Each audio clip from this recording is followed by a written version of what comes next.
Hello and welcome to the David Pakman Show. I'm producer Pat Ford filling in for David today. David is coming home from a big podcast appearance he did yesterday. He's going to tell you all about it on the show tomorrow. But here I am today to present today's show. We have a lot of fascinating stories we're going to delve into. We're going to talk about this congressman who claims that you need ID to buy pasta at Olive Garden. We're going to talk about Pete Hegseth giving this disastrous testimony in front of Congress. And I want to start today by talking about Donald Trump, who hosted the Lebanese president in the Oval Office, and just how evasive, how deflective he was. So Trump fielded questions from reporters in the Oval Office. Obviously, these questions can be about any topic, but at the top of mind right now is the Iran war, which has started up again in full force. We're seeing more American troops dead. We're seeing prices soaring.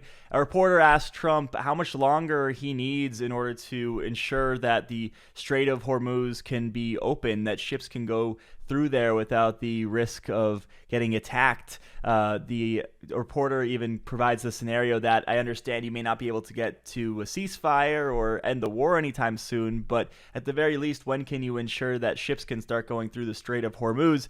And this is how Trump decides to handle the question. Thank you, Mr. President. Follow up on Iran. If the Iranians do not make a deal, ultimately, how long will it take for you to stamp out their threats to the Strait and enable full shipping? So if we left right now, it would take Iran 20, 25 years to rebuild, okay? And we're not finished at all. But if we left right now, it would take them a long time, years to rebuild. But we're not leaving right now. So we've had a big impact on Iran. Right. So notice how Donald Trump does not answer the question here. He was asked how long it's going to take before ships can go through the Strait of Hormuz safely without fear of being attacked. And instead he answered the question, how long before Iran rebuilds its infrastructure. So Trump clearly taking liberty here on the question and answer session and answering a question that he felt a lot more comfortable answering, but not the one that was asked of him. Then Trump is asked what the plan is, because it seems Iran doesn't have any motivation to stop the war effort, really. Things have been going more so in their direction than that of the United States. And here is Trump employing a few different logical fallacies, but the main one is appeal to ignorance. I'll play the clip here, and then we'll see if we can identify it, and then I'll discuss what exactly I mean. Mr. President, there are no signs that Iran is ready to stop fighting. So what is the plan? Is the plan to just keep bombing until they give up? There are no signs.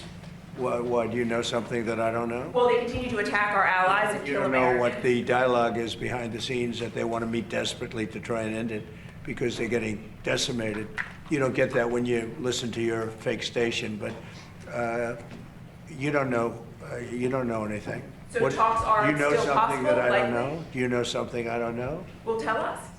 I will tell you, they want to desperately meet, and until they're ready to meet in a meaningful way, we have no interest in even. So Trump is obviously in a corner here. He doesn't want to answer the question. So what does he do? He uses the fact that he's president and the idea that he must have access to information that this mere reporter doesn't have as a way to prove that he is right in his mind. Of course, this is logically fallacious. Trump is using the absence of the journalist's knowledge as proof that she is wrong. But of course, you can't even engage with the argument. You can't even engage with the claims that Trump is making if he just says, well, it's classified and I'm privy to all this information that you're not.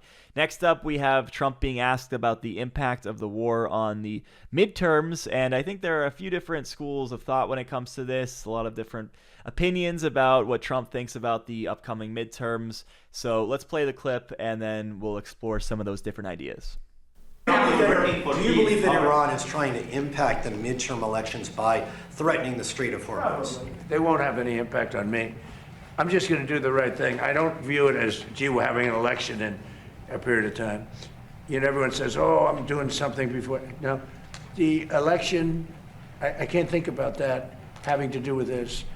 I think people are very impressed. I mean, we took over Venezuela. We now have a great relationship with Venezuela. We went to war with Venezuela, and the war ended in one day.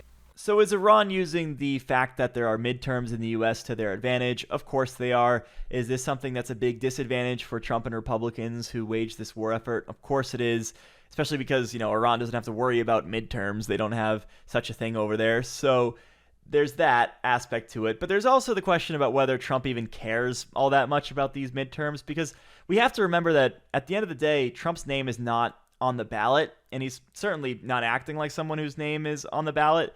A lot of the actions that he's taken as president, especially in the second go around, have been via executive order. He knew at some point that he wasn't going to be able to get rid of the filibuster, so even though he had control of the House and Senate, he didn't have enough votes in the Senate to do what he really wanted to do. So he did what he could and has been doing what he can with executive orders, but he also realizes that if Democrats were to take back control of the House, or the House and Senate even, it's going to diminish his power, but he's still going to be able to do a lot of things unilaterally. And I think that may just be enough for him and his ego. Now, of course, Congress is important. I'm not shortchanging Congress and the importance of that. We need to make sure that we get control of the House and Senate, because then we can have control of committees, we can have investigative power, we can bring people in for testimony and subpoena people, we can stop Trump's judicial nominees. But I think that Trump has assessed that the ship has sailed when it comes to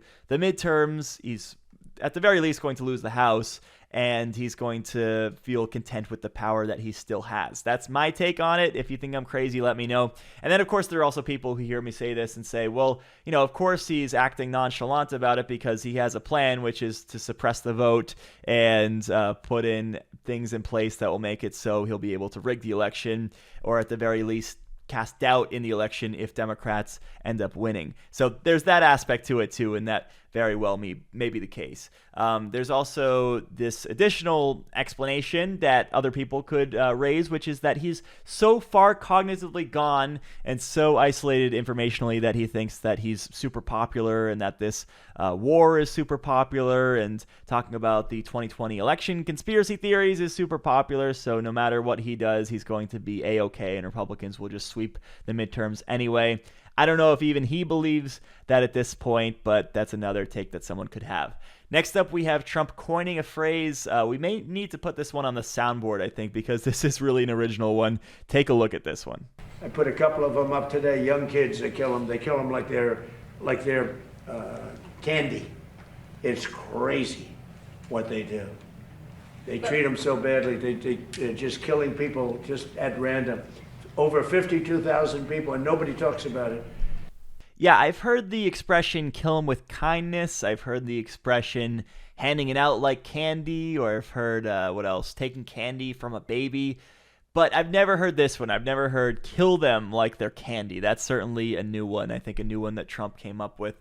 Next, Trump says that he's going to Dover to attend the dignified transfer of the 2 soldiers who were killed in the war. However, Trump can't bring himself to say exactly that's what he's going to do. He alludes to it, he suggests it, but he doesn't actually say, that's why I'm going to Dover. It's to accept the remains of the fallen service people who died because of the war of choice I decided to get the U.S. involved in. I'll be going to Dover for something that I feel it's a great honor for me to do it. These are people that want it, and they feel like I do, that Iran cannot have a nuclear weapon. Very simple. It's a very simple dictum. They cannot have a nuclear weapon, and they won't have. They're not going to.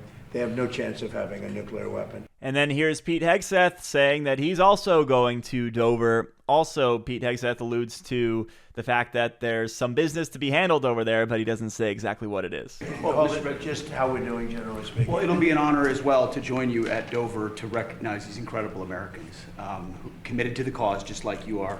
Something no president's been willing to do. 47 years, they build up a conventional capability like the North Koreans did. Remember, that's how North Korea made their way to a bomb. So much weaponry that no one was willing to stand up to them. If Donald Trump and Pete Hegseth thought that this war was worth fighting in, they would be a lot more willing to just lay their cards on the table, I think, and speak plainly about what took place.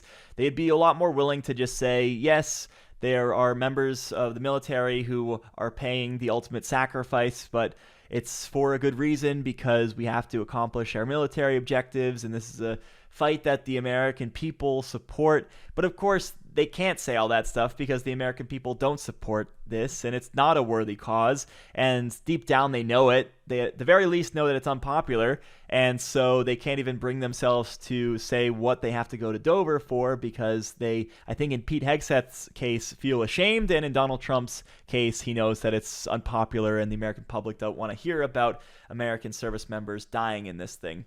Next, we have Trump talking about the glory days, it seems, going back to the very beginning of 2026 when he was easily able to kidnap Nicolas Maduro and bring him here to the United States to face drug charges, essentially doing regime change over in Venezuela. He's reminiscing on how that was so easy comparatively to the situation that we have now in Iran. I think people are very impressed. I mean, we took over Venezuela. We now have a great relationship with Venezuela. We went to war with Venezuela, and the war ended in one day. And we have now an incredible relationship with Venezuela. We're taking out millions of barrels of oil. Yeah, it's funny how you can have a great relationship with a country after you take it over and essentially replace their leadership. Trump acting like that's a surprising thing. And then we have Trump talking about his decision to impose tariffs on Canada to the tune of 50%, really just on a whim. Here is Donald Trump just saying, yeah, it's a retaliation over not just the wildfires, or not the wildfires specifically, but lots of things that have been happening. On your tariffs last night, the Canada tariffs, what, are those a response to the wildfires in? No, that's separate. We're looking at that separately. And what, is there anything Canada It's only can do? response to the way they've treated our farmers and our people. Yeah, Canada's been very, very tough on us over the years, for many years, and no other president's done anything about it. I love Canada. I love the people of Canada.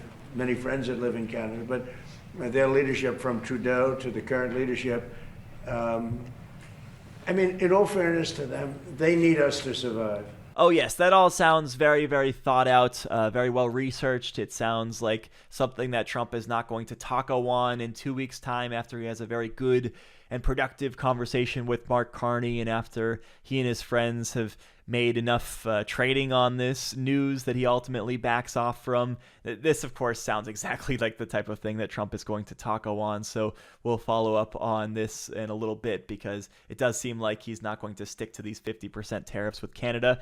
Next, we have Donald Trump talking about that primetime address that he did last week about so-called election integrity and the midterm elections, and he made the claim during that address, of course, that China interfered in the 2018 midterms and the 2020 election, and he uses that as justification to push the Save America Act. Well, a reporter asks, given this information about China interfering supposedly in our elections, are we using, and we're using that as justification to do all these things that you want to do with our voting systems, are we going to hold China accountable in some way? What's our response going to be, given the fact that they essentially attacked our sovereign electoral process?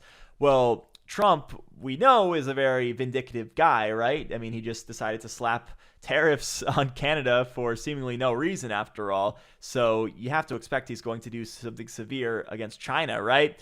Well, no, it turns out that Trump thinks that this happened a long time ago, so we don't have to worry about it anymore. Mr. President, are you planning on putting any pressure or consequences on China for what you announced about them meddling in the 2020 election? Well, we're going to talk to them about it. It took place a long time ago. I think China's maybe a little bit different today than it was then. But look, they do things and we do things to them. I'll be honest. We do things to them, too. It's not a one-way street.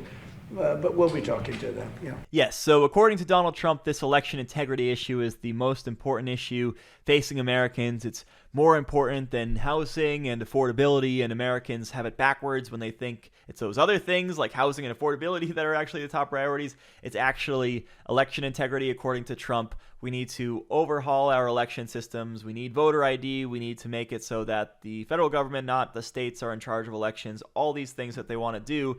But also, the underlying basis for all of these things happened a while ago. They happened in like 2018, 2020. That's too long ago to even pay attention to. So we're just not going to go after the perpetrators. We're not going to sanction them. We're not going to investigate any of that any further, certainly not in a criminal context. We're just going to implement all these changes and we'll be done with it. Yeah, that doesn't sound very believable to me, and I hope it doesn't sound very believable to many in the American public, but you never know. They did, after all, decide to elect this guy president 2 different times. All right, that'll do it for this segment of the show, but we have so much more coming up right after the break. Let's talk about suits for a moment. Guys want to look sharp for weddings or work or dinner, or just you don't want to wear jeans one day. But finding menswear that feels classic, modern, and comfortable is pretty difficult. This is why I like our sponsor, Southern Gents. Southern Gents offers refined menswear. They've got suits and blazers, trousers, dress shirts, loafers, all the finishing touches. They've got a great suit collection with single-breasted and double-breasted options. Maybe you need something polished for business, or you've got a summer wedding. Southern Gents has what you need. I got a great single-breasted blazer and pant combo, perfect for a summer wedding I'm going to. The ordering is really straightforward. The shipping was super fast. Go to s-gents.com and use the code Pakman for 10% off your entire order. The link is in the description.